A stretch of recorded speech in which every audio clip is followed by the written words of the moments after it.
अस्सलाम वालेकुम स्टूडेंट्स, आज हम lecture number 8 particular technology can 1104 में साइज रिडक्शन इक्विपमेंट के बारे में बात करेंगे। ऑलरेडी आप लेक्चर नंबर 7 में जो है कुछ साइज रिडक्शन इक्विपमेंट के बारे में पढ़ चुके हैं। आज हम कुछ मजीद साइज रिडक्शन इक्विपमेंट के बारे में देखेंगे। आज के लेक्चर के कंटेंट्स में size reduction equipment, crushers, smooth roll crusher, tooth roll crusher, single tooth roll crusher, double tooth roll crusher, grinders, types of grinders, hammer mills, conventional hammer mill, multi impact hammer mill, commercial hammer mill, impactor, commercial impactor, ultra fine grinders, cutters और जो recommended books हैं उनके बारे में बात करेंगे। You already know कि size reduction जो इक्विपमेंट हैं they are generally divided into crushers, grinders, ultra fine grinders और कटिंग मशीन। ये हम स्लाइड अपने लास्ट लेक्चर में भी देख चुके हैं। हमने लास्ट लेक्चर में जब ये शुरू किया था लेक्चर तो उसमें हमने देखा था कि जो क्रशर्स होते हैं basically these are low speed machines. इन मशीन्स की जो स्पीड है वो बहुत ज्यादा स्लो है और these crushers are normally used for coarse crushing of large quantities of solids। आप इन क्रशर्स को इंटरमीडिएट या फाइन ग्राइंडिंग के लिए यूज नहीं कर सकते हैं। इनकी जो मेन टाइप्स हैं उनमें jaw crushers, gyratory crushers, smooth roll crushers और टूथ रोल क्रशर्स शामिल हैं। जॉ क्रशर और जायरेटरी क्रशर्स को आप लोग ऑलरेडी हम अपने लेक्चर नंबर 7 में कवर कर चुके हैं। स्मूथ रोल क्रशर्स, सबसे पहले आप जो गन्ने के रस निकालने वाली मशीन है जो आम आप रेडियो पे लगी होती है, बिल्कुल आप उसको लेके आए। तो स्मूथ रोल क्रशर में बेसिकली आपके पास वो जो रोल हैं आपके पास, उन दो रोल्स के अंदर आप फीड डालते हैं जो कि रोल्स फिर उस फीड को ब्रेक करके आपको प्रोडक्ट दे देते हैं।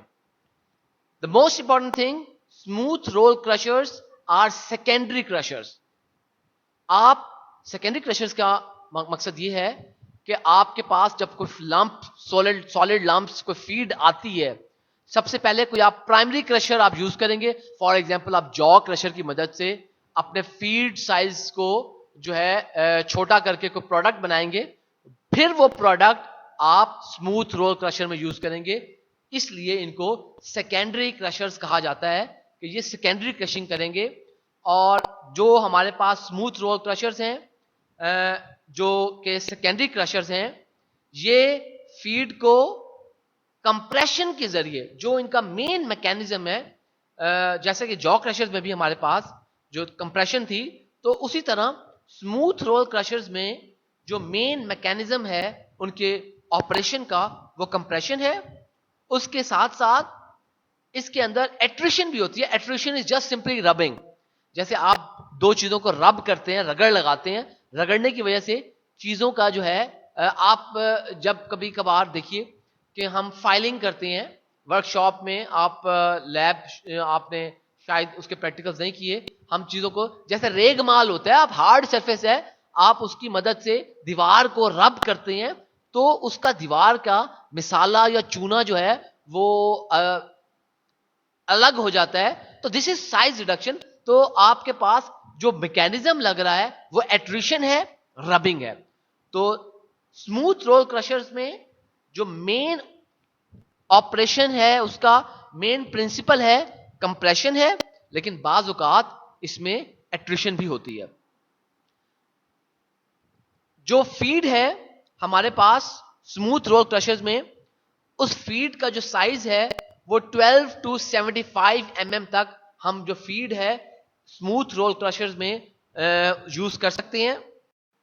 और अब जो आप जब फीड अपने रोल क्रशर्स टॉप से एंटर करेंगे तो उनके दरमियान में जो दो रोल क्रशर्स हैं उनके दरमियान में एक छोटा सा जो गैप है उसको हम ये कहते हैं कि वहां पर निपिंग होगी।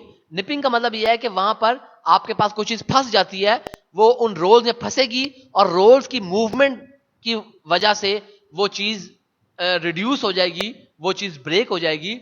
इस वजह से जब हम हमारे सिलेबस में शामिल नहीं है, लेकिन हम उसके लिए एंगल ऑफ निप भी कैलकुलेट करते हैं कि किस एंगल पर वो सबसे अच्छी निपिंग होगी, वो सबसे अच्छी ब्रेकिंग होगी कि वो आपकी जो फीड है उन रोल्स के दरमियान में फंस जाए। जो प्रोडक्ट है स्मूथ रोल क्रशर्स का, नॉर्मली ये 1 to 12 mm तक होता है। ये जरा डायग्राम देखिए, स्मूथ रोल क्रशर्स है उसकी डायग्राम है। जैसे ये दो रोल्स हैं, ये हमारे पास दो रोल्स हैं, स्मूथ रोल्स हैं। ये जो मैंने आपके दरमियान में बताया कि इनके दरमियान में जो गैप्स है, जो कांटेक्ट है, ये है निप। इसका हम एंगल ऑफ निप कैलकुलेट करते हैं, लेकिन हमारे सिलेबस में नहीं है तो हम इसकी बात नहीं करते। ये जो स्पेस है इनके दरमियान में, अगर कुछ स्पेस हो, उसकी मदद से आप अपने प्रोडक्ट साइज को कंट्रोल करते हैं कि प्रोडक्ट आपको कितना मिलना चाहिए। इस साइज को कंट्रोल करने के लिए रिलीफ स्प्रिंग्स हैं हमारे पास दोनों साइडों पे, जिनकी मदद से आप इनकी इस गैप को कंट्रोल करते हैं। फीड टॉप से एंटर होती है और बॉटम से रिड्यूस हो जाती है। ये फ्लाई व्हील है, आपने देखा है कि आपके पास जो इक्विपमेंट है चलाने के लिए, उसके पीछे जो पट्टा जिसके साथ लगा होता है, और हमारे पास इस तरह से ये स्मूथ रोल क्रशर्स मौजूद है। स्मूथ रोल क्रशर्स की मैंने एक वीडियो जो है आपके ocw.kfuert.pk और LMS पे एक लिंक शेयर किया हुआ है। Please go through this link और इस वीडियो को चेक कीजिए। मैं यहां पर आपको वो शो कर देता हूं किस तरीके से। ये देखिए हमारे पास ये स्मूथ रोल क्रशर है। स्मूथ रोल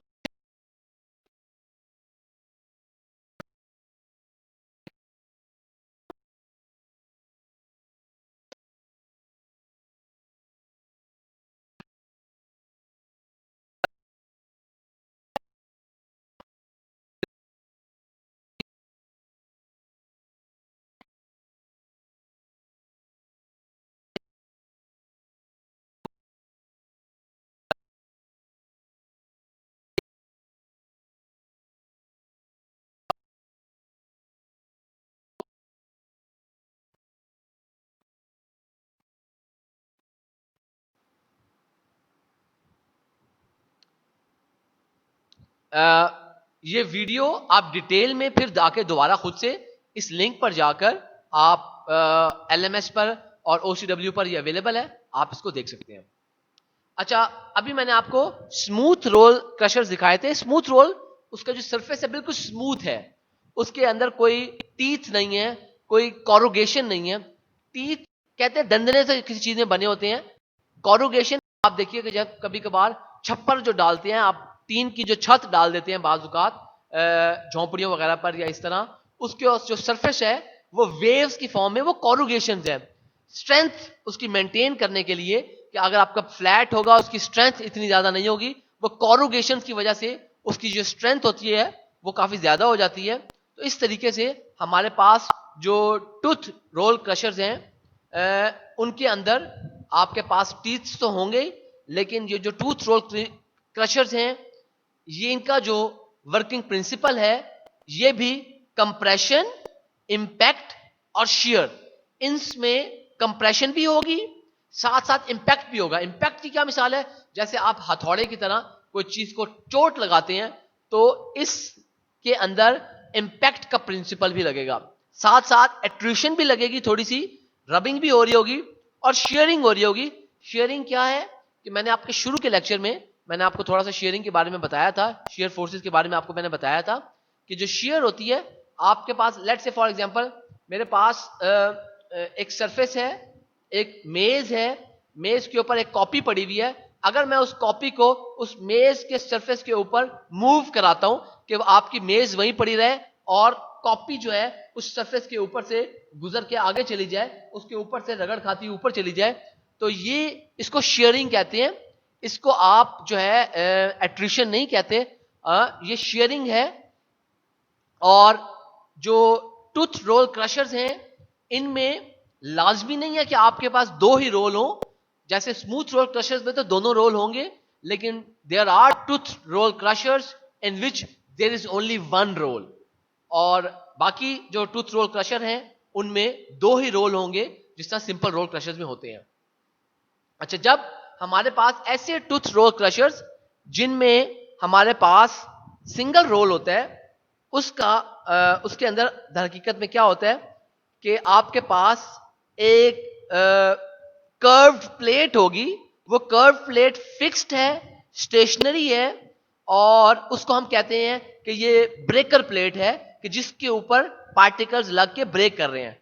इस प्लेट और टूथ रोल के अगेंस्ट आपकी जो फीड है टॉप से, और वो फीड बार बार इस रोल के और जो कर्व प्लेट है उससे टक्कर खाकर वो पार्टिकल्स ब्रेक कर जाते हैं। मैं आपको उसकी डायग्राम भी थोड़ी देर में अभी दिखाऊंगा। ये जो हमारे पास टूथ रोल क्रशर्स हैं, इनके जो रोल फेसेस हैं, यानी कि जो रोल की ऊपर वाली सतह है, जो रोल की तस्वीर है, उसके अंदर कॉरुगेशन है, मैंने आपको बताया जैसे कॉरुगेशन क्या हैं, और उसके अलावा उसके अंदर टीथ बने होंगे, दंदने हो सकती हैं, ब्रेकर बार्स हैं, या मोटे लोहे के उसके अंदर लगी हुई हैं, आपकी बार्स लगी हुई हैं जो कि इसको ब्रेक करती हैं। जो टूथ रोल क्रशर्स हैं उसके अंदर एक जो बड़ा एडवांटेज है वो ये कि इसमें निपिंग का कोई प्रॉब्लम नहीं है। जैसे मैंने आपको बताया था कि एंगल ऑफ निप आपको मेंटेन करना पड़ता है, कि आप ताकि वो गैप आपको मेंटेन करना पड़ता है ताकि आप आपका जो प्रोडक्ट साइज है उसको कंट्रोल कर सकें। इसके अंदर जो निपिंग का इस तरह का कोई प्रॉब्लम नहीं है। टूथ रोल क्रशर्स जो हैं ये सॉफ्ट मटेरियल्स के लिए यूज किए जाते हैं, मसलन कोल है या बोन्स की आपने क्रशिंग करनी हो, या इसके अलावा सॉफ्ट शेल है। शेल हमारे पास रॉक्स हैं, ये सेडिमेंट्री रॉक्स होती हैं, इतनी हार्ड नहीं होती, रेतली चट्टाने हैं आपके पास। शेल ऑयल का आपने नाम सुना होगा। तो इनकी क्रशिंग करने के लिए हम टूथ रोल क्रशर्स को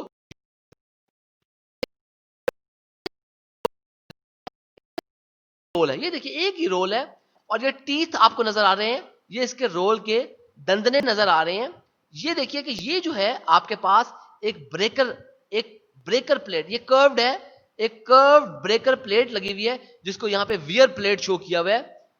अच्छा, अब आप टॉप से फीड एंटर कर रहे हैं, ये मुसलसल आपके पास जो सिंगल टूथ रोल है ये मूव कर रहा है, ये इस तरह फ्लाई व्हील लगी हुई है, और उसके बाद जो आपकी फीड टॉप से एंटर हो रही है वो फीड इस रोल और ब्रेकर प्लेट के अगेंस्ट कंप्रेशन, इंपैक्ट, शेयरिंग और थोड़ी बहुत रबिंग एट्रिशन की वजह से वो ब्रेक होकर आपको यहां से प्रोडक्ट जो है वो डिस्चार्ज में मिल जाता है। ये एक और डायग्राम चेक कीजिए, डबल टूथ रोल क्रशर। इसमें क्या होगा, इसमें आपके पास दो रोल्स हैं, आप देखिए कि इनकी आपको टीथ हैं, या ये अच्छा इनको आप देखिए, ये जब आप गौर से देखते हैं इनको ये कॉरुगेशन भी हैं, ये इंडिविजुअल टीथ हैं। जो इसके अलावा आपके पास ये जो सरफेस है इसको इसमें क्लियर नहीं है कॉरुगेटेड सरफेस, लेकिन आगे एक तस्वीर में आएगा तो मैं आपको वो कॉरुगेशन भी दिखाऊंगा कि कॉरुगेशन से क्या मुराद है। ये जो टीथ हैं सिर्फ टीथ रोल हैं, और टॉप से आपके पास प्रोडक्ट फीड आप एंटर कर रहे हैं, ये रोल रोटेट कर रहे हैं, और इनके दरमियान में आप कंप्रेशन, इंपैक्ट, शेयरिंग और साथ साथ थोड़ी बहुत एट्रिशन की मदद से आपका जो फीड है वो प्रोडक्ट के अंदर वो रिड्यूस हो गई है। ये देखिए कि एक और तस्वीर है डबल टूथ रोल क्रशर की। अब ये देखिएगा कि आप इसके अंदर हमारे पास ये बेसिकली टीथ नहीं है, ये आपके पास बार बनी हुई है, ये मेटेलिक आपके पास सरफेस है। ये जो लोहे के अंदर आप देख सकते हैं ऊपर नीचे आपको हैं, ये कॉरुगेशंस हैं, उभार हैं नीचे करके, ताकि आपकी जो फीड है वो देखिए आप जब इसके अंदर आती है, एक दंदना इस तरह है, एक उस तरह है, इनके दरमियान में जो गैप्स हैं इनके दरमियान में, ताकि जो फीड है वो फंस के और कंप्रेशन, इंपैक्ट, शेयरिंग और थोड़ी बहुत एट्रिशन की वजह से ये आपका जो फीड है वो रिड्यूस हो जाए। मैंने एक छोटी सी वीडियो टूथ रोल क्रशर की आपके साथ LMS पर और OCW पर मैंने उसके साथ लिंक शेयर किया हुआ है, मैं यहां पर भी आपको ये वीडियो शो करवाता हूं, जरा देखिए। इस वीडियो के अंदर आप चेक कीजिएगा कि हम बेसिकली कोल यूज करेंगे, कोल फीड को यूज करेंगे, जो कि जिसका साइज ऑलमोस्ट 230 mm होगा, जिसको हम टूथ रोल क्रशर से गुजारने के बाद 50 mm प्रोडक्ट उसका ऑब्टेन करेंगे। ये हमारे पास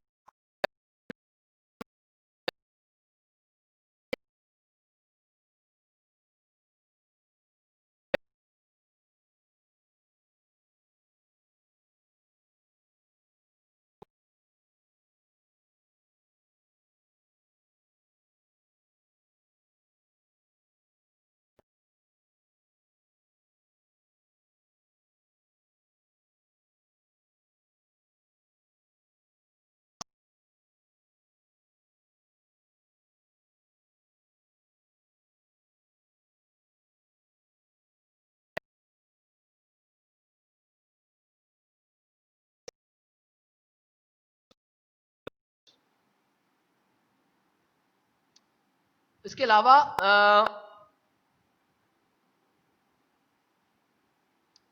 एक और डबल टूथ रोल क्रशर की वीडियो है, मैं आपको वो वीडियो भी शो करता हूं। एक और डबल टूथ रोल क्रशर की हमारे पास वीडियो है। इस वीडियो के अंदर बेसिकली हम और जो आपकी मादनियात होती हैं, ओर्स हैं, उनको हम यूज कर रहे हैं। ये ऊपर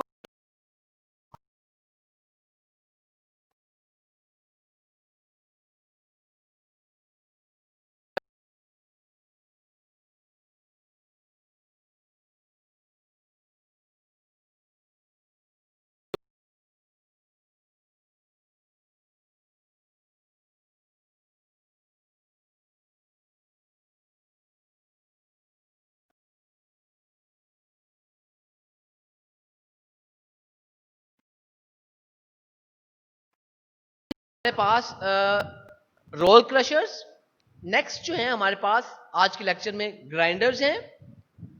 ग्राइंडर्स के अंदर आपके पास जो ग्राइंडर्स हैं, हमारे पास दो तरह के ग्राइंडर्स हो सकते हैं, इंटरमीडिएट ग्राइंडर्स या फाइन ग्राइंडर्स।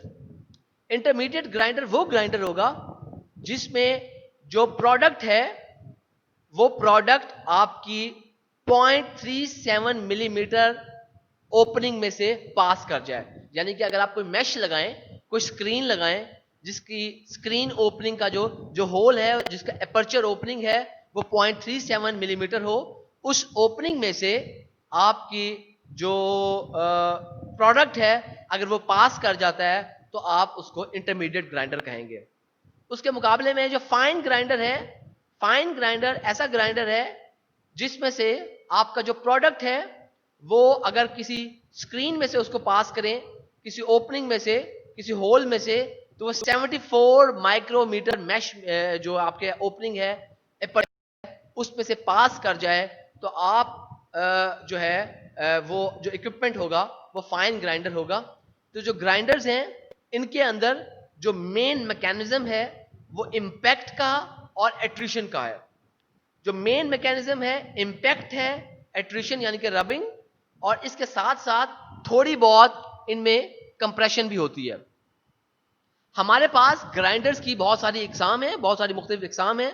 उनमें जो मोस्ट इंपॉर्टेंट हैं वो हैमर मिल्स या इंपैक्टर्स, उसके अलावा हमारे पास रोलिंग कंप्रेशन मिल्स हैं जिनकी दो इंपॉर्टेंट फर्दर सब टाइप्स हैं, बाउल मिल्स और रोलर मिल्स। इसके साथ साथ हमारे पास एट्रिशन मिल्स हैं, फिर टम्बलिंग मिल्स हैं। टम्बलिंग मिल्स की फर्दर जो तीन सब टाइप्स हैं उनमें रॉड मिल्स, बॉल मिल्स या पेबल मिल्स, और ट्यूब मिल्स या कंपार्टमेंट मिल्स। हैमर मिल्स में बेसिकली आपके पास जो जैसे हैमर हथौड़ी होती है, हथौड़ी आप जब किसी चीज पे मारते हैं जोर से आप हाथ में लेकर उसको इंपैक्ट करते हैं, जोर से मार, दिस इज इंपैक्ट। तो हैमर मिल्स के अंदर जो मेन मैकेनिज्म है वो इंपैक्ट का है, और हैमर मिल्स के अंदर जब आप किसी इंपैक्ट को आप करते हैं हैमर मिल्स के अंदर, तो आप इंपैक्ट और रबिंग की मदद से अपने फीड साइज को रिड्यूस कर लेते हैं। अच्छा, अब हमारे पास जो हैमर मिल होती हैं, उसके अंदर हैमर मिल में हमारे पास एक रोटर लगा होता है, आपके पास रोटेट कर रही होती है, एक शाफ्ट है, रोटर है। उस रोटर के ऊपर आपके पास जो है तकरीबन जो 4 से 8 हैमर्स लगे होते हैं, जो कि उसी शाफ्ट के ऊपर हमारे पास यानी कि एक मेन शाफ्ट है, उस मेन शाफ्ट के ऊपर आपके पास स्मॉल रोटर डिस्क लगी होंगी, और हर रोटर डिस्क के ऊपर 4 से 8 हैमर्स हो रहे होंगे, जो कि स्विंग हो रहे होंगे, जो कि मूव कर रहे होंगे हैमर्स। इसकी हम कुछ तस्वीरें भी देखेंगे, कुछ वीडियो भी देखेंगे। सबसे पहले मैं थोड़ा सा मजीद आपको बता दूं कि हैमर मिल्स का अंदर होता क्या है। जो हैमर मिल्स में आप हैमर्स यूज करते हैं, नॉर्मली ये स्ट्रेट बार्स होती हैं, मेटालिक, यानी कि सीधे साधे आपके पास थिक मेटल बार्स हैं। ये प्लेन भी हो सकती हैं, उसके अलावा इनके एनलार्ज्ड एंड्स भी हो सकती हैं। मिसाल के तौर पर अगर ये मेटल बार्स हैं, या तो इनका बिल्कुल सरफेस प्लेन होगा, या इनके जो एंड्स होंगे वो थोड़े से, जैसे हथौड़ी होती है आप देखें, वो थोड़ी सी उसकी जो फ्रंट है उसकी साइज शेप चेंज होती है। इस तरह इसमें एनलार्ज्ड एंड हो सकता है। उसके साथ साथ आप हैमर मिल्स के अंदर बाज़ औक़ात आपका जो हैमर्स का एंड है उसको शार्पन किया जाता है, एक कोई, ताकि वो कट भी कर सके थोड़ी बहुत, यानी कि उसको बहुत शार्प कर दिया जाता है कि ताकि वो सही तरह से इंपैक्ट जो है वो कर सके। हैमर मिल्स को फाइबरस सॉलिड्स के लिए यूज किया जाता है, जैसे बार्क, मिसाल के तौर पर जैसे लकड़ी की जो आप दरख्त हैं, ये शीशे वगैरह के देखिए, इनके ऊपर जो उसकी स्किन होती है, आउटर सरफेस है, बड़ा हार्ड सरफेस होता है, इसकी आपने इसको ग्राइंड करना है, आप हैमर मिल्स यूज करते हैं। लेदर के लिए स्टील टर्निंग्स, जब आप मेटेलिक कोई वर्क करते हैं तो आपके पास जो लोहे का बुरादा जो आपको मिलता है उसको स्टील टर्निंग्स कहते हैं। जैसे आप बाज़ औक़ात आप ये देखिए, छान जो आपके पास बर्तन मांझने वाली एक मेटेलिक, वो उसकी स्टील टर्निंग्स हैं, उनको ग्राइंड करने के लिए। उसके अलावा अगर आपके पास बाज़ औक़ात वेट पेस्ट्स होती हैं, कंस्ट्रक्शन इंडस्ट्री के अंदर कोई पेस्ट्स हैं, उनको भी ग्राइंड करने के लिए, या आपके पास जो क्ले है, अगर क्ले थोड़ी सी वेट है, स्टिकी है, उसको ग्राइंड करने के लिए आप हैमर मिल्स यूज करेंगे। और साथ साथ कुछ हार्ड रॉक जिनको ग्राइंड करने के लिए आप हैमर मिल्स को इस्तेमाल करते हैं। हैमर मिल्स जो है फाइन ग्राइंडिंग सिर्फ और सिर्फ सॉफ्टवेयर मटेरियल्स की करेगी, यानी कि आप अगर जो बार्क वगैरह आप यूज करेंगे या कुछ पेस्ट आपने यूज किए हैं, उनके लिए तो ये फाइन ग्राइंडिंग करेगी, लेकिन आपके पास अगर हम कोई हार्ड रॉक्स यूज कर रहे हैं, उनकी फाइन ग्राइंडिंग नहीं होगी।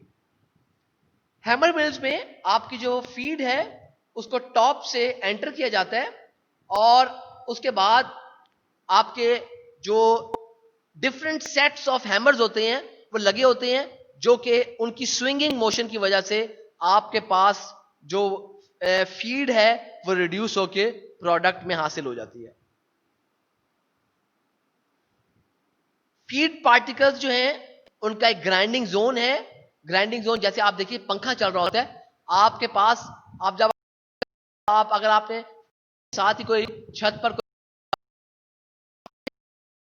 आप बड़े ख्याल करते हैं कि यार पंखे के चलने वाले एरिया में ना आ जाए, क्योंकि आपको हाथ, आपको चोट लग जाएगी। इसी तरह जिस इस एरिया के अंदर वो हैमर्स मूव कर रहे होते हैं वो ग्राइंडिंग जोन है। उस ग्राइंडिंग जोन के अंदर जो फीड पार्टिकल जब एंटर होते हैं तो आपके जो स्विंगिंग मोशन होता है हैमर्स का, हैमर स्विंग कर रहे होते हैं, मूव कर रहे होते हैं, क्योंकि आपकी जो रोटर शाफ्ट है वो मूव कर रही है, तो हैमर्स भी उसके साथ मूव कर रहे हैं। तो हैमर्स बार बार इन पार्टिकल्स पे टकराते हैं। हैमर्स के टकराने से पार्टिकल्स जो हैं आपके डिसइंटीग्रेट हो जाते हैं, ब्रेक हो जाती हैं इन डिफरेंट स्मॉल पीसेस। अच्छा, ये जो पीसेस हैं फिर ये पीसेस जो हैं उड़ना शुरू कर देते हैं, और ये एक स्टेशनरी फिक्स्ड एनुअल प्लेट लगी होती है inside the casing of these hammer mills. जो ऑपरेटर्स है, इसकी इक्विपमेंट है जिसके अंदर हैमर्स लगी हुई हैं, उसके अंदर ही एक आपके पास फिक्स्ड एनुअल प्लेट लगी हुई है। ये डिसइंटीग्रेशन के बाद ये पार्टिकल्स उस प्लेट से टकराते हैं, और जब ये प्लेट से टकराते हैं तो फिर फर्दर ये रिड्यूस हो जाते हैं, फर्दर ये स्मॉल पार्टिकल्स के अंदर जो है मजीद इनका साइज छोटा हो जाता है। ये प्रोसेस बार बार कंटिन्यूस होता रहता है, ये कंटिन्यूसली ये प्रोसेस चलता रहता है। हद आपका पास फीड है आपकी जाती है, और उसके बाद क्या होता है कि आपके डिस्चार्ज पर एक छाननी, एक सीव, एक स्क्रीन, एक ग्रेट लगी हुई होती है। ग्रेट पिच सीव स्क्रीन को कहते हैं। एक छाननी लगी होती है जिसमें से आपकी जो प्रोडक्ट है वो जब आपका, क्योंकि ऑब्वियसली जो उस ग्रेट की ओपनिंग साइज होगी जब उतनी हो जाएगी तो उसमें से प्रोडक्ट आपका डिस्चार्ज होना शुरू हो जाएगा। अच्छा, अब जो हमारे पास हैमर मिल की जो कैपेसिटी है ये डिपेंड करती है कि आपकी फीड किस किस्म की है। आपकी फीड जो है वो हार्ड है, आपकी फीड सॉफ्ट है, किस किस्म की फीड है उस पर आपकी कैपेसिटी डिपेंड कर रही होगी। कैपेसिटी से मुराद ये है कि आप कितने मटेरियल को पर आवर पर डे उस इक्विपमेंट के अंदर, उस मशीन के अंदर हैंडल कर सकते हैं। इसके साथ साथ आपकी हैमर मिल्स के अंदर पावर कितनी लग रही है, वो पावर कितनी कंज्यूम कर रहा है, ये भी डिपेंड करता है कि आपकी फीड किस किस्म की है, आया वो सॉलिड हार्ड है या वो सॉफ्ट है, इस पे वो डिपेंड कर रही होगी। नॉर्मली हम क्या करते हैं कि आप जो है पावर रिक्वायरमेंट को कैलकुलेट करने के लिए हम जो है एक फुल स्केल टेस्ट करते हैं, जिसके अंदर आप हैमर मिल के अंदर असली मटेरियल को डालते हैं, जो एक्चुअल मटेरियल आपने डालना होता है, फिर चेक करते हैं उसकी जो उसकी पावर कंजम्पशन है उसको आप बाकायदा मेजर करते हैं, कोई इंस्ट्रूमेंट लगा के, जैसे बिजली का कोई मीटर है, कोई इस तरह के कोई डिवाइस वगैरह लगाकर आप उनकी मदद से एनर्जी कंजम्पशन को आप कैलकुलेट करते हैं, जिसकी मदद से आप पावर वगैरह की कैलकुलेट करते हैं। हमारे पास जो हैमर मिल के अंदर जो रोटर्स लगे होते हैं, रोटर्स जिनके ऊपर आपकी हैमर्स फिक्स होती हैं, ये रोटर्स नॉर्मली आप किसी भी डायरेक्शन में चला सकते हैं, यानी कि ये क्लॉकवाइज भी मूव करते हैं, एंटी क्लॉकवाइज भी मूव करते हैं। दोनों डायरेक्शन में मूव करने की वजह से इनकी जो हैमर्स हैं उसकी लॉन्ग लाइफ होती है। मिसाल के तौर पर देखें, अगर हैमर्स सिर्फ एक ही रुख पर बार बार टकरा रहे होंगे तो उसकी जो दूसरी साइड है वो आपकी यूज नहीं हो रही होगी और वो जल्दी घिस जाएंगे। जब दोनों साइडें आप हैमर्स की यूज कर रहे होंगे तो वो आपके पास उसकी लॉन्ग लाइफ होगी और आप उसको लंबे अरसे के लिए उन हैमर्स को यूज कर सकेंगे। अच्छा, अब हमारे पास जो हैमर टिप्स होती हैं उनकी जो पेरिफेरल स्पीड है, पेरिफेरल स्पीड का मतलब यह है कि उनकी एंड पर, पेरिफेरी कहते हैं कोई बाउंड्री, जो आपकी केसिंग है, मैं अभी आपको पिक्चर्स में शो करूंगा, जो बाउंड्री है, केसिंग की बाउंड्री है, जहां पर आपके पास उस बाउंड्री पर, उस पेरिफेरी पर जो आपकी हैमर के टिप्स हैं उनकी जो स्पीड है वो 110 मीटर्स पर सेकंड तक हो सकती है। और उस वक्त इतनी स्पीड पर जो है आपकी नॉर्मल जो उसकी कैपेसिटी होगी वो 0 से 15 टन पर आवर फीड को वो रिड्यूस कर सकेगा। हैमर मिल्स की मैंने बिल्कुल इसी तरह कुछ वीडियोस हैं, स्मॉल वीडियोस हैं, मैंने उनके जो लिंक्स हैं आपके साथ बेटा आपके यूट्यूब पर यूट्यूब लिंक्स हैं कुछ, मैंने आपके उसके साथ साथ उसके अलावा वो लिंक्स जो हैं मेरे पास गूगल ड्राइव के लिंक्स हैं, मैंने LMS और आपके ocw.kfu.eit.edu.pk पर मैंने शेयर किए हुए हैं। प्लीज बेटा आप उन लिंक्स को जाइए, इन वीडियोस को बार बार देखिए ताकि आपको समझ आ सके ये किस तरीके से काम करते हैं। अच्छा देखिए, ये एक हैमर मिल है, इसको हम कन्वेंशनल हैमर मिल कह रहे हैं, बिल्कुल एक आम सी नॉर्मल हैमर मिल है, कन्वेंशनल हैमर मिल है। ये देखिए, ये इसमें आपको दिखाया गया कि एक सिंगल जैसे एक रोटर है, समझाने के लिए ये आपकी एनिमेशन है, एक एक्चुअल उसकी हैमर मिल की एक एनिमेशन है। आप इस रोटर के ऊपर ये 4 आपके हैमर्स फिक्स हैं, ये हैमर की टिप्स हैं, आपकी एंड है, इसको हम पेरिफेरी कह रहे हैं। इस पेरिफेरी के ऊपर आपकी जो हैमर की टिप्स हैं, मैंने बताया जैसे इनकी टिप्स की जो स्पीड है वो 110 मीटर्स पर सेकंड तक हो जाती है। अच्छा, अब जो आपकी ये कन्वेंशनल हैमर मिल्स हैं, बेसिकली इनका जो मेन ऑपरेशन का जो प्रिंसिपल है वो ये है कि जितनी ज्यादा आपकी हैमर मिल की टिप्स की स्पीड होगी उतनी ही ज्यादा आपके पार्टिकल्स का साइज छोटा होगा। बेटा इंपॉर्टेंट बात है, दोबारा सुनिए। जो ये कन्वेंशनल हैमर मिल्स हैं, इन हैमर मिल्स के अंदर जो मेन ऑपरेशन प्रिंसिपल है वो ये है कि इन हैमर की जो टिप्स हैं, यानी कि इनकी जो स्पीड्स होगी, जब ये मूव कर रहे होंगे, अभी मैं वीडियो चलाता हूं तो आप देखिएगा, ये मूव कर रहे होंगे, इनकी जो मूवमेंट की जितनी ज्यादा टिप्स की स्पीड है उतने ही ज्यादा आपके पार्टिकल्स का जो साइज है वो रिड्यूस होगा। अब क्या होता है कि जब ये देखिए आपके पास, जब ये आपकी हैमर मिल्स में आपके ये रोटर घूमा, हैमर्स मूव करना शुरू किए, तो ये सॉलिड पार्टिकल्स हैं, ये सॉलिड पार्टिकल्स आपके हैमर से टकराते हैं, और हैमर से टकराने के बाद ये जो पार्टिकल्स हैं उन ये आपके जो है स्मॉल फ्रेगमेंट में, स्मॉल पार्टिकल्स के अंदर ये ब्रेक हो जाते हैं, और उसके बाद ये स्मॉल पार्टिकल्स में ब्रेक होने के बाद ये एक स्क्रीन लगी हुई है, जो ये ब्लू है, ये ब्लू बेसिकली आपकी स्क्रीन लगी हुई है कि इस स्क्रीन में से ये पास भी कर सकते हैं। ये स्क्रीन है जिसमें से पास भी कर सकते हैं। तो जरा दोबारा देखिएगा कि टॉप से जब आपके पास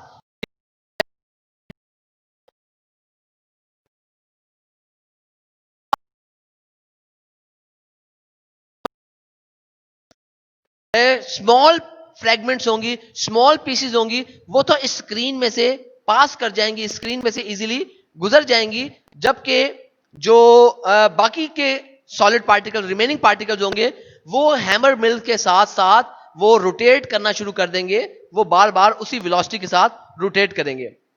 इसकी वजह से क्या होता है कि अगर आप इन पार्टिकल्स को ब्रेक करना है, वो बार बार इन हैमर्स के साथ और ताकि वो बार बार टकराने से इस स्क्रीन के साथ, सरफेस के साथ भी टकराएं। देखिए क्या होगा अगर इनको तोड़ना चाहते हैं,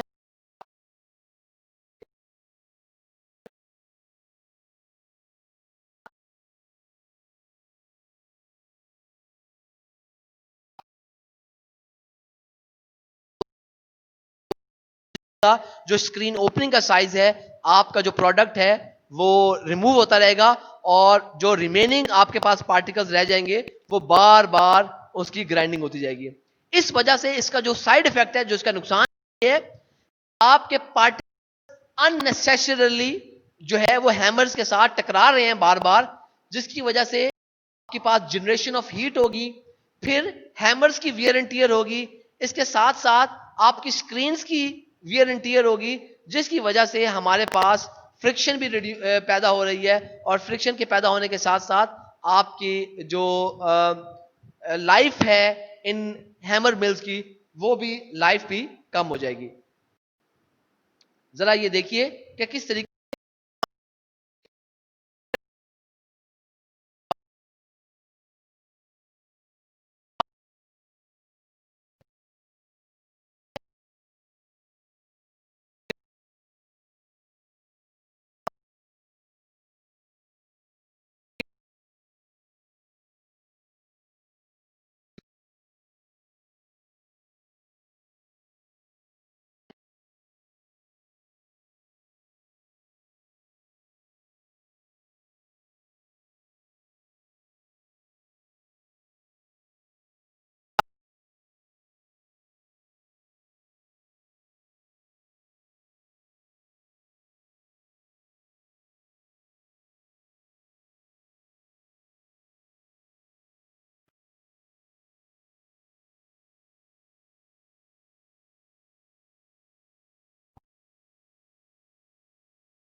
बेसिकली हैमर मिल है, ये एक हाईली एफिशिएंट हैमर मिल है, जिसके अंदर ये वियर एंड टियर बड़ी रिड्यूस्ड है।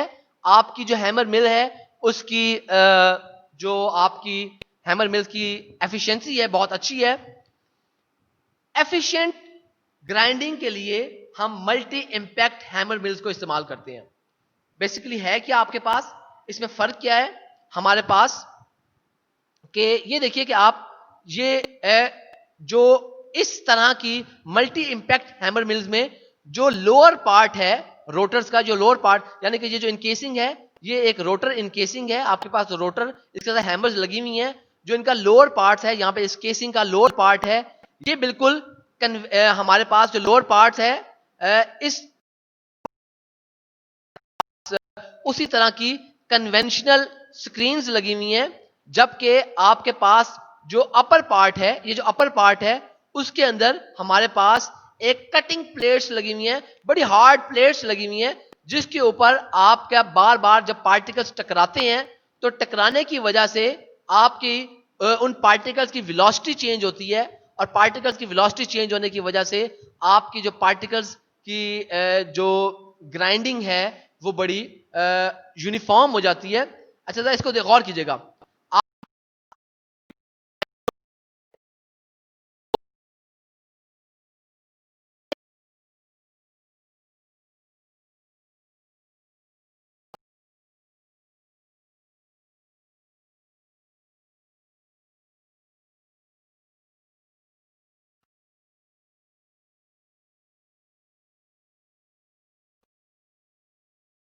पार्ट में से जो आपका प्रोडक्ट है वो इस स्क्रीन में से रिमूव हो रहा है, ये टॉप पर हमारे पास कटिंग प्लेट्स लगी हुई है। अच्छा अब होगा क्या, जब आपके टॉप से फीड एंटर होगी, वो फीड सबसे पहले आपके पास क्या होगा कि उसका जो हैमर के पहले इंपैक्ट की वजह से आपके जो पार्टिकल्स हैं वो पार्टिकल्स क्रैक कर जाएंगे। उसके बाद पार्टिकल्स जब क्रैक करेंगे तो वो आपकी कटिंग प्लेट से टकराएंगे।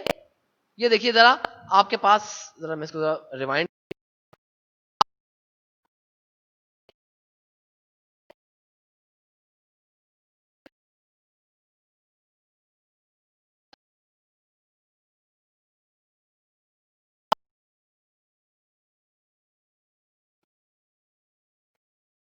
है कि आप देख सकते हैं कि आपके पास जो स्ट्राइकिंग हुई है, इस स्ट्राइकिंग में बेसिकली क्या हुआ है कि पार्टिकल जब मिल में एंटर हुए हैं, सबसे पहले वो ब्रेक किया उन्होंने हैमर से टकराने के बाद, उसके बाद वो दोबारा आपकी प्लेट से टकराए हैं, प्लेट से टकराने के बाद जो फ्रेगमेंट्स हैं दोबारा हैमर से टकराए हैं, हैमर से टकराने के बाद वो दोबारा प्लेट से टकराए हैं, फिर वो दोबारा हैमर से टकराए हैं, और उसके बाद फाइनली वो आपकी निचली जो स्क्रीन है उसमें से वो गो थ्रू डिस्चार्ज हो जाएंगे।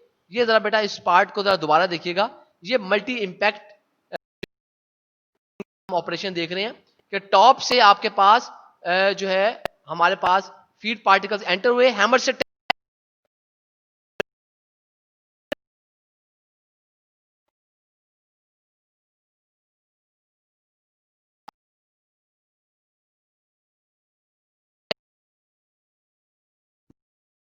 हैं, और जो आपका प्रोडक्ट है स्क्रीन में से इजीली गुजर जाएगा।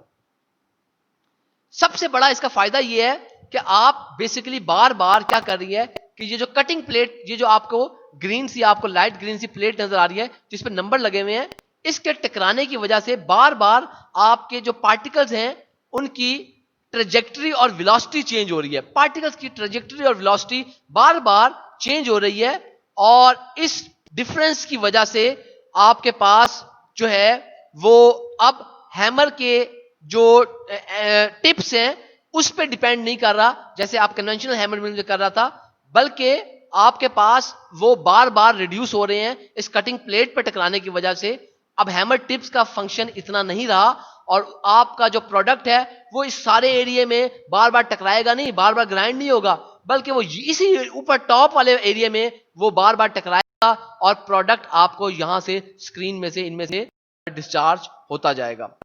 इसकी वजह से जो एफिशिएंसी है वो बड़ी ज्यादा इंप्रूव हो जाती है, और खास तौर पर आपकी जो हीट जनरेशन है वो मिनिमम होगी। ये जो मल्टी इंपैक्ट हैमर मिल है, खास तौर पर जब हमने आपने जो फूड मटेरियल है, जैसे अगर आप बादाम वगैरह है, इनकी किसी किस्म की कोई आपने सॉफ्ट होते हैं, इनकी आपने ग्राइंडिंग करनी है, तो आपने इनके न्यूट्रिशनल जो कॉन्स्टिट्यूएंट्स हैं उनको जाया होने से बचाने के लिए कि वो हीटअप ना हो जाएं और वो आपके वो जाया ना हो और आपकी स्क्रीन की वियर एंड टियर ना हो, तो हम स्पेशली इस किस्म की मल्टी इंपैक्ट जो हैमर मिल्स हैं उसको यूज करते हैं। इसको एक दफा दोबारा हम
अच्छा अब हम इंपैक्टर के ऊपर आते हैं कि इंपैक्टर क्या भला है।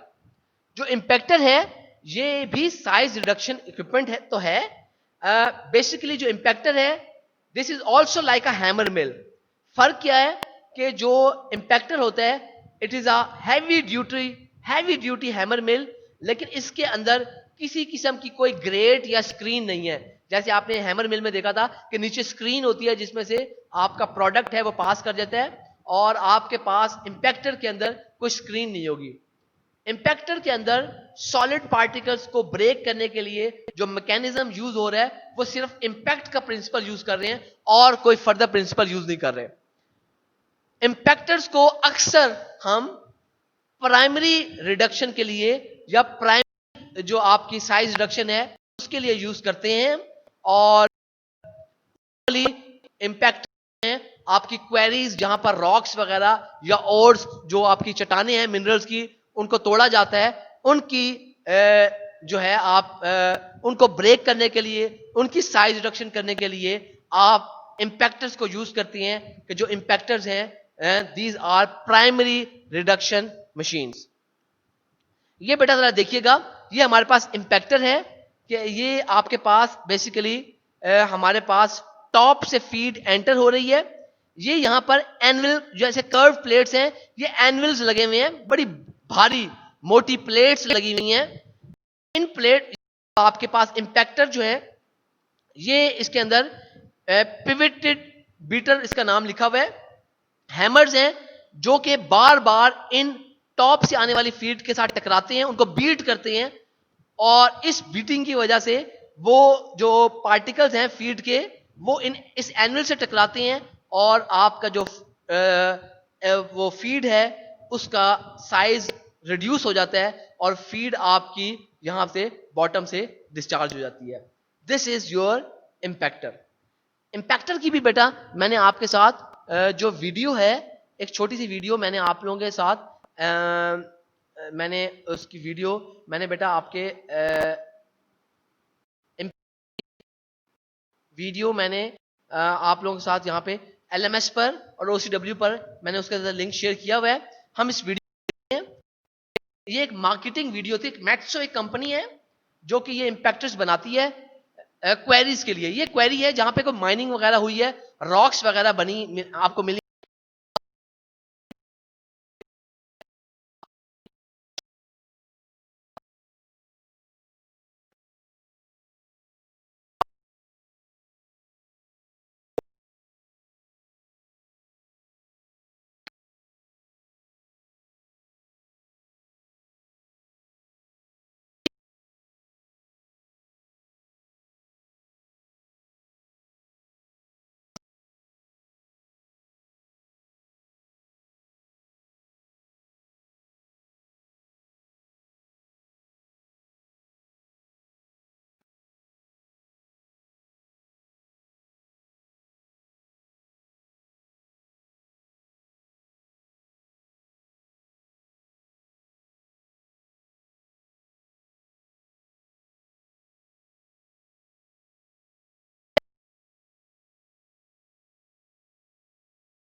लेक्चर को हमारे पास इसके साथ साथ कुछ अल्ट्रा फाइन ग्राइंडर्स भी हैं। अल्ट्रा फाइन ग्राइंडर्स क्या करते हैं? अल्ट्रा फाइन ग्राइंडर्स के अंदर जो है आपके पास जो ग्राइंडिंग हो रही है वो एट्रिशन की वजह से हो रही है, वो रबिंग की वजह से हो रही है। बेसिकली उसके अंदर जो मेन मैकेनिज्म है वो रबिंग है। फीड साइज जो अल्ट्रा फाइन ग्राइंडर्स है उसका 6 mm तक आप जो है वो 6 mm तक उसका फीड साइज होगा, और आपका जो प्रोडक्ट है नॉर्मली अल्ट्रा फाइन ग्राइंडर्स में जो प्रोडक्ट है वो 1 to 50 माइक्रोमीटर तक आपका प्रोडक्ट होगा। इसके अलावा हमारे पास जो लास्ट साइज रिडक्शन इक्विपमेंट है वो कटर्स है। जो कटर्स होते हैं बेसिकली उसके अंदर, कटर्स के अंदर हमारे पास आपका जैसे कुछ कैंची होती है, देखिए कट करते हैं किसी को, ये छुरी है, ये कटिंग एक्शन है आपका, ये मैकेनिज्म है कटिंग का। हम जो डिफरेंट किस्म के कटर्स यूज करते हैं उसमें कटर्स, डाइसर्स और स्लिटर्स हैं जो कि कटर्स के तौर पर इस्तेमाल किए जाते हैं। कटर्स का जो प्रोडक्ट साइज है वो नॉर्मली 2 to 10 मिलीमीटर तक होता है। मैं आपको डिफरेंट किस्म के कटर्स दिखाना चाहता हूं। ये देखिए कि हम आपके पास ये एक स्लिटर्स हैं, बेसिकली इसको हम स्लिटर्स कहते हैं।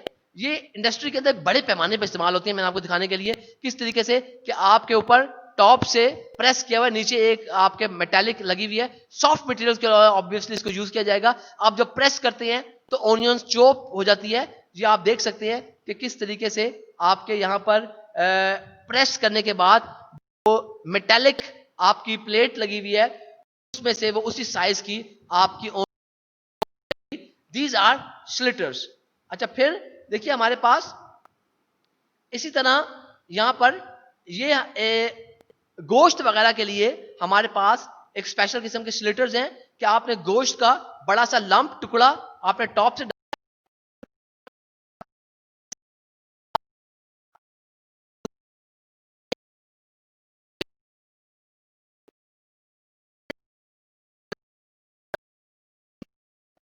उसको कर दिया है।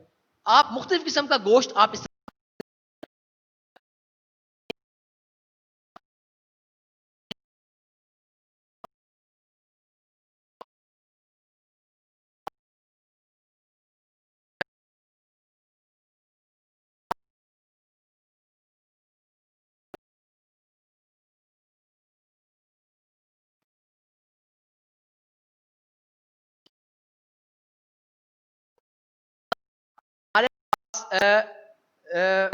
एक चीज बेटा ये देखिएगा कि ये जो मैंने अभी आपको यहाँ पे डायग्राम दिखाई थी, ये डाइसर्स थे आपके पास, और स्लिटर्स में ये जो आपने कभी कभार देखा होगा कि जो हेक्सा होती है, या आपके पास पावर हेक्सा है, कोई आपके पास जो आप लकड़ी काटने के लिए आप अगर जो है आरे मशीन पे जाते हैं तो आरे मशीन की वो जो आरा आपका घूम रहा है तेजी के साथ, वो बेसिकली स्लिटर की एग्जांपल है। ये वो स्लिटर है, ये स्लिटर है।